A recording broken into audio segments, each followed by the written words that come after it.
Hello guys, welcome to my YouTube channel. यह हमारे MLT MCQ का पार्ट 4 होने वाला है। हमने पार्ट 3 तक 50 क्वेश्चन को सोल्व कर चुके थे। आज हम लोग 51 से देखेंगे।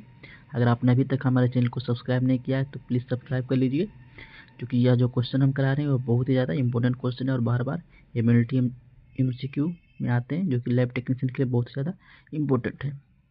तो आज हम लोग 51 से सोल्व करते हैं। तो 51 नंबर क्वेश्चन हमारा दिया हुआ है कि what is the colour of normal CSF का नॉर्मल कलर क्या होता है। तो option A colourless, option B yellow, option C light green, option D brown. तो जो CSF का नॉर्मल कलर होता है कैसा होता है? कलरलेस होता है। कलरलेस होता है यानी कि क्लियर होता है, जो कि सिमिलर टू वाटर होता है ना। अगर CSF का कलर अगर येलो होगा, है ना, तो क्या काउज होगा, क्या कंडीशन होगा? यहाँ येलो कलर दिया हुआ है। अगर येलो कलर है तो किस कंडीशन में होता है? हाइपर बिली रूबिनिया की कंडीशन में, यानी कि हाइपर बिलीरुबिनिया जो कंडीशन है उस हमारा CSF कलर कैसा होता है? येलो होता है, जो कि बहुत ही इंपॉर्टेंट क्वेश्चन है। एग्जाम में बहुत बार पूछा भी गया है कि अगर हाइपर बिलीरुबिनिया है तो वह CSF कलर कैसा होगा, या फिर अगर CSF कलर येलो है तो किस कंडीशन में होगा, है ना। उसी प्रकार ऑरेंज का दिया हुआ है, पिंक का दिया हुआ है, ग्रीन का, ब्राउन का, है ना, जो कि बहुत ही सारे इंपॉर्टेंट है। नेक्स्ट क्वेश्चन है हमारा 52 number, normal reticulocyte count in adult age, है ना। जो नॉर्मल रेटिकुलोसाइट काउंट है वो एडल्ट में कितना होता है? ऑप्शन है 3 to 6%, option B 0.5 to 2.5%, option C 1 to 5%, option D 2 to 10%, है ना। तो जो नॉर्मल रेटिकुलोसाइट काउंट होता है किसने पूछा है? एडल्ट ने पूछ रहा है ना। तो एडल्ट में हमारा कितना होता है? 0.5 to 2.5, यानी ऑप्शन नंबर बी इसका सही आंसर है ना। अगर पूछ देगा न्यू बॉर्न में पूछा भी है लैब टेक्निक्स के एग्जाम में कि न्यू बॉर्न में रेटिकुलोसाइट काउंट कितना होता है, तो 2.5 to 6%, है ना। बहुत ही ज़्यादा इंपॉर्टेंट क्वेश्चन है। चलिए अपने नेक्स्ट क्वेश्चन की ओर चलते हैं। नेक्स्ट क्वेश्चन है हमारा 53 number, cholesterol estimation is done by the following method, है ना। कोलेस्ट्रॉल एस्टिमेशन किस मेथड से किया जाता है? Option A Molisch method, option B Benedict's method, option C Jacks ferric chloride method, या option D Japs method. Option दिया हुआ मोलिस मेथड। तो मोलिस मेथड जो हम किस लिए करते हैं? कार्बोहाइड्रेट के एस्टिमेशन के लिए करते हैं। किसके लिए? ये हमारा कार्बोहाइड्रेट के एस्टिमेशन के लिए करते हैं। और बेंडिक मेथड आपको पता है होगा, रिड्यूसिंग शुगर के लिए करते हैं। बेंडिक टेस्ट लगाते हैं जिससे हम क्या पता करते हैं? डायबिटीज पता करते हैं ना। तो ये हमारा किस लिए हो गया? रिड्यूसिंग शुगर को चेक करने के लिए करते हैं ना, रिड्यूसिंग शुगर को चेक करने के लिए करते हैं। और जैक्स फेरिक क्लोराइड मेथड जो है इससे हम लोग क्या करते हैं? कोलेस्ट्रॉल का एस्टिमेशन इसी मेथड से हमारा किया जाता है। और जैप्स मेथड से हम लोग क्या करते हैं? क्रिएटिनिन को डिटेक्ट करते हैं। जैत मेथड से हमारा क्या डिटेक्ट होता है? क्रिएटिनिन का एस्टिमेशन करते हैं, जो कि बहुत ही ज़्यादा इंपॉर्टेंट क्वेश्चन है। ठीक है गाइज, अब नेक्स्ट क्वेश्चन की ओर चलते हैं हम। कोमा शिफ्ट बैक्टीरिया नोन है, जो कोमा शिफ्ट होता है उसे कौन सा बैक्टीरिया कहा जाता है ना। तो स्टेफाइलोकोकाई, स्ट्रेप्टोकोकाई, विब्रियो या बैसिलस। Option A cocci. देखिए जो कोकाई होता है हमारा कैसा होता है? स्फेरिकल शेप होता है ना। तो इसमें देखिए कोकाई यानी स्फेरिकल शेप है, ठीक है। विब्रियो जो हमारा होता है कैसा शेप होता है गाइस? विब्रियो जो हमारा था कोमा शेप होता है ना, दिया हुआ कोमा शेप होता है। और ऑप्शन डी दिया हुआ बैसिलस। बैसिलस कैसा शेप होता है? हमारा रॉड शेप होता है। बैसिलस रॉड शेप होता है, यानी इसमें पूछा था कोमा शेप। तो कोमा शेप हमारा क्या हो जाएगा? कोमा शेप क्या हो जाएगा हमारा? विब्रियो, ऑप्शन नंबर सी, यानी इसका विब्रियो राइट आंसर है। नेक्स्ट क्वेश्चन है हमारा 55 नंबर क्वेश्चन। लैब टेक्नीशियन के एग्जाम में गए मॉन्टेक्स टेस्ट यानी ट्यूबरकुलोसिस हो, मॉन्टेक्स टेस्ट हो, उससे एक क्वेश्चन रहता ही रहता है ना। ए पॉजिटिव ट्यूबरकुलिन टेस्ट कैसा? A positive tuberculin test is indicated by and area of induration of, है ना, कितना होना चाहिए उसका डायमीटर? 5 मिलीमीटर से अगर पॉजिटिव ट्यूबरकुलिन टेस्ट आया है तो 5 यानी क्या रहा है? Less than 5 millimetre in diameter, 6 to 9 millimetre in diameter, या 10 मिलीमीटर इन डायमीटर, या नो इन ड्यूरेशन, है ना। अगर 5 मिलीमीटर है ना, कितना 5 मिलीमीटर से कम है तो वह हमेशा क्या होगा? नेगेटिव होगा। अगर 5 मिलीमीटर से ज़्यादा है 6 to 9 के बीच में नहीं, हमेशा क्या होता है, हमेशा पॉजिटिव नहीं होते, लेकिन ये सस्पेक्टिव होता है कि ट्यूबरकुलिन टेस्ट यानी कि पेशेंट पॉजिटिव हो सकता है। अगर 10 मिलीमीटर है तो क्या है, कंफर्म है कि पेशेंट जो है पॉजिटिव है, यानी पॉजिटिव ट्यूबरकुलिन टेस्ट पूछ रहा, तो इसका ऑप्शन नंबर सी क्या हो गया हमारा, राइट आंसर हो गया। ठीक है ना। इसको करते कैसे गाइस, इससे एक इम्पोर्टेंट क्वेश्चन यहाँ पूछा जाता है एग्जाम में कि ट्यूबरकुलिन टेस्ट करने के लिए हम लोग कौन सा केमिकल यूज करते हैं, कौन सा केमिकल यूज करते हैं गाइस, PPT यानी प्यूरिफाइड प्रोटीन डेरिवेटिव, बहुत बार पूछा गया है ना, कौन सा chemical, PPD purified protein derivative ना। इसको करते कैसे, इंट्राडर्मली करते हैं, है ना। नेक्स्ट क्वेश्चन है हमारा 56 number, diagnostic test use for TB, है ना। टीबी को डायग्नोस करने के लिए हम कौन सा टेस्ट यूज करते हैं, ऑप्शन है माउंटेक्स टेस्ट, डिक टेस्ट, सिक टेस्ट या विडाल टेस्ट। तो अभी हम लोग ने पीछे देखा, पिछला नंबर क्वेश्चन, कौन सा टेस्ट यूज करते हैं, Mantoux test, option A number सही है ना। आखिर जो डिक टेस्ट होता है इसको भी जानना जरूरी, पूछता भी है कि डिक टेस्ट किस लिए करते हैं, यह हमारा जो किया जाता है, ये भी स्किन इंजेक्शन ही, स्किन इंजेक्शन टेस्ट ही है। करते किस लिए हम लोग, स्कारलेट फीवर में करते हैं, किसमें, स्कारलेट फीवर की कंडीशन में हम लोग डिक टेस्ट करते हैं ना। और सिक टेस्ट किस लिए करते हैं हम लोग, डिप्थीरिया के लिए, किस लिए गाइस, डिप्थीरिया के लिए करते हैं। और विडाल टेस्ट आप लोग को पता ही होगा, टाइफाइड के लिए, है ना, टाइफाइड का, और क्या बोलते हैं इसको, एंटरिक फीवर ही बोलते हैं, एंटरिक फीवर भी इसे कहा जाता है ना। दोनों नाम याद रखना बहुत ही इंपॉर्टेंट है। ये चारों जो ऑप्शन था बहुत इंपॉर्टेंट क्वेश्चन था, इससे क्वेश्चन एग्जाम में बनते ही बनते हैं। ठीक है, अब नेक्स्ट क्वेश्चन चलते हैं हम लोग 57 नंबर क्वेश्चन कि acid fast staining use to detect, है ना। एसिड फास्ट स्टेनिंग से हम लोग क्या डिटेक्ट करते हैं, माइकोबैक्टीरियम, टीबी या फिर क्लोस्ट्रीडियम टिटेनी, HIV या एड्स या मेनिंजाइकोकाई, तो हम लोग क्या डिटेक्ट करते हैं, माइकोबैक्टीरियम ट्यूबरकुलोसिस, है ना, एसिड फास्ट स्टेनिंग के लिए, यानी ऑप्शन नंबर हमारा सही आंसर है। बहुत ईजी क्वेश्चन था। नेक्स्ट क्वेश्चन है हमारा 58 number question, method of sterilisation use for culture media. Culture media के लिए हम लोग कौन सा मेथड यूज करते हैं, autoclave, hot air oven, pasteurisation, none of the above, है ना। तो इसका जो सही आंसर है कौन सा होगा, ऑटोक्लेव, है ना। ऑटोक्लेव से हम लोग क्या करते हैं, कल्चर मीडिया को स्टेरिलाइज करते हैं। इससे क्वेश्चन यह बनता है एग्जाम में, पूछ दिया जाता है बहुत बार कि ऑटोक्लेव में कितनी डिग्री सेल्सियस पर कितनी देरी के लिए करते हैं, जैसे कि अगर 121 डिग्री सेल्सियस दिया हुआ है तो इसको कितने समय के लिए करेंगे, कितने समय के लिए करते हैं हम लोग, 15 मिनट्स के लिए करते हैं। बहुत बार पूछा है क्वेश्चन, है ना। अगर अनरैप्ड आइटम है, अगर हमने उस आइटम को अनरैप्ड कर दिया, मतलब खुला हुआ आइटम है, तो अगर 135 डिग्री सेल्सियस पे करते हैं तो कितने समय के लिए, 3 मिनट्स के लिए, है ना। ठीक है, इससे एक क्वेश्चन बहुत बार पूछा गया, 121 डिग्री सेल्सियस को हम लोग कितने समय के लिए करते हैं, तो 15 मिनट्स के लिए करते हैं ना। अब hot air oven, hot air oven अगर 170 डिग्री सेल्सियस पर करते हैं तो कितने समय के लिए, 30 मिनट्स के लिए।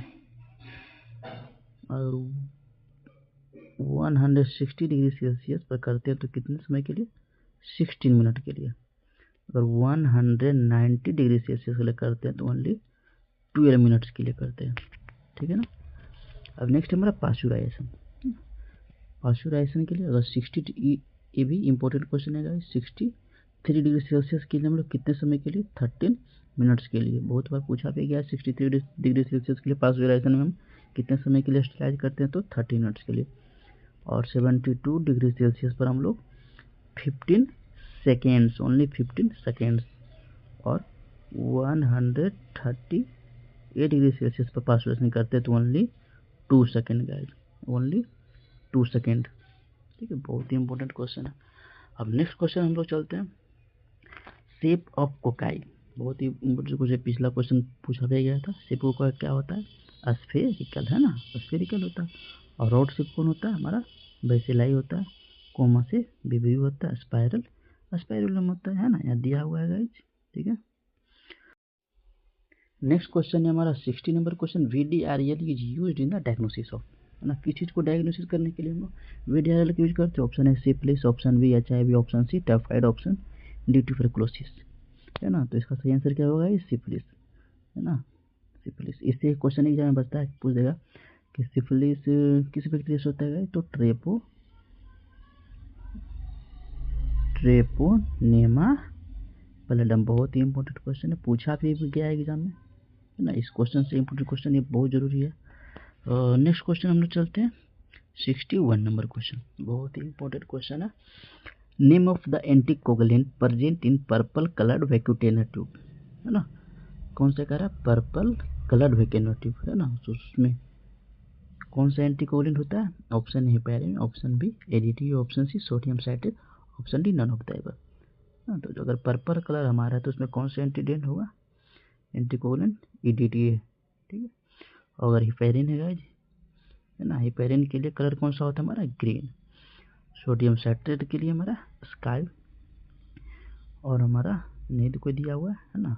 चलिए, और अगर रेड कलर है तो नो एंटीकोगुलेंट, ठीक है। नेक्स्ट क्वेश्चन है हमारा 62 number question. Ketone bodies in urine, अगर यूरिन में कीटोन बढ़ है तो पहले उसको हम लोग क्या बोलते हैं गाइस? कीटोन्यूरिया बोलते हैं, है ना। इसको डिटेक्ट करने के लिए हम लोग कौन सा टेस्ट करते हैं? रोथराज टेस्ट करते हैं। कौन सा टेस्ट? रोथराज टेस्ट करते हैं, है ना। ये जानना आपको बहुत ही जरूरी है, ठीक है। तो यहाँ पूछ रहा है कि आखिर इसमें क्या क्या डिटेक्ट करते हैं? तो हम लोग एसीटोन करते हैं, बीटा हाइड्रोक्सी ब्यूटेट एसिड भी करते हैं, यानी कि option both A and B हो जाएगा, है ना। एक और होता है इसमें एसीटोन होता है और एसीटो एसिटिक एसिड भी होता है। क्यों? इसमें जो जो आता है हमारा कौन कौन आता है? एक तो एसीटोन हुआ, याद रखना बहुत जरूरी, एसीटोन कीटोन बॉडीज हो गया, और एसीटो एसीटेट, है ना, और एक 3 बीटा हाइड्रोक्सी ब्यूटरेट, ठीक है। अब नेक्स्ट क्वेश्चन हम लोग चलते हैं 63 number question. Serum electrolyte are analysed using, है ना। सेरम इलेक्ट्रोलाइट को एनालाइज करने के लिए किसका यूज करते हैं हम लोग? कलरीमीटर, फ्रेमोफोटोमीटर, या स्पेक्ट्रोफोटोमीटर, या नन ऑफ दिस, है ना। तो इलेक्ट्रोलाइट को करने के लिए किसका यूज करते हैं हम लोग? फ्लेम फोटोमीटर, यानी ऑप्शन बी नंबर हमारा सही आंसर है, ठीक है। अब नेक्स्ट क्वेश्चन हम लोग चलते हैं 64 number question. Temperature range using for autoclaving, है ना। अभी थोड़ी देर पहले क्वेश्चन आया था कि आपको बताया भी था कि बहुत इंपॉर्टेंट क्वेश्चन है ऑटोक्लेविंग के लिए, है ना। टेम्परेचर कितना से कितना यूज करते हैं? तो इसमें ऑप्शन नहीं दिया हुआ 100 डिग्री सेल्सियस पर 10 मिनट नहीं होगा, 100 डिग्री सेल्सियस पर 30 मिनट नहीं होगा, 121 डिग्री सेल्सियस पर 15 मिनट होगा। बिल्कुल सही आंसर है, ये भी गलत हो जाए, ऑप्शन नंबर सी हमारा सही आंसर है ना। थोड़ी देर पहले हमने बताया था। नेक्स्ट क्वेश्चन हमारा है 65 number question. The only cell in normal CSF is, क्या कर only cell in normal CSF is. अगर CSF को अगर हम लोग टेस्ट करते हैं ना, तो उनमें जो सबसे ज़्यादा दिखता है हमारा लिम्फोसाइट, कितना होता है? 70%, और मोनोसाइट 30%। तो सबसे ज़्यादा कौन सा वो होगा? 70%, है ना। यानी कि only cell in normal CSF बोले तो हमको क्या टिक करना होगा? लिम्फोसाइट, है ना। न्यूट्रोफिल हमारा नहीं दिखता, अगर न्यूट्रोफिल दिखता है तो क्या है? एबनॉर्मल है ना, कुछ उसे डिजीज हो सकता है, तभी हमारा न्यूट्रोफिल दिखेगा। CSF में ऐसे नहीं दिखता है। नेक्स्ट क्वेश्चन है हमारा 66 number question. The solution use to fix a paper smear, paper smear को फिक्स करने के लिए हम कौन सा सोल्यूशन यूज करते हैं? Option A Wright's stain, option B hematoxylin, option C physiological saline, option D cytospirin. Physiological saline guys यानी कि जो हमारा वही नॉर्मल सलाइन को फिजियोलॉजिकल सलाइन बोलते हैं, ठीक है। तो इसका जो सही आंसर होगा कौन सा होगा? साइटोस्प्रे, है ना। साइटोस्प्रे क्या है? साइटो जो स्प्रे है क्या है? फिक्सेटिव स्प्रे है, जिसका यूज हम लोग क्या करते हैं? पेपर स्मेयर जो स्पेसिमेन होता है हमारा उसको प्रिजर्व करने के लिए करते, जिससे कि हम लोग माइक्रोस्कोपिक टेस्ट कर सकें और उसको माइक्रोस्कोप में हम लोग देख सकें, है ना। और राइट स्टेन यहाँ ऑप्शन में ए दिया हो रहा है गाइस, राइट स्टेन। तो राइट स्टेन क्या है? यह है मेटोलॉजिकल स्टेन, है ना, जो ब्लड और बोन मैरो के स्मेयर से सेल को आइडेंटिफाई करता है ना।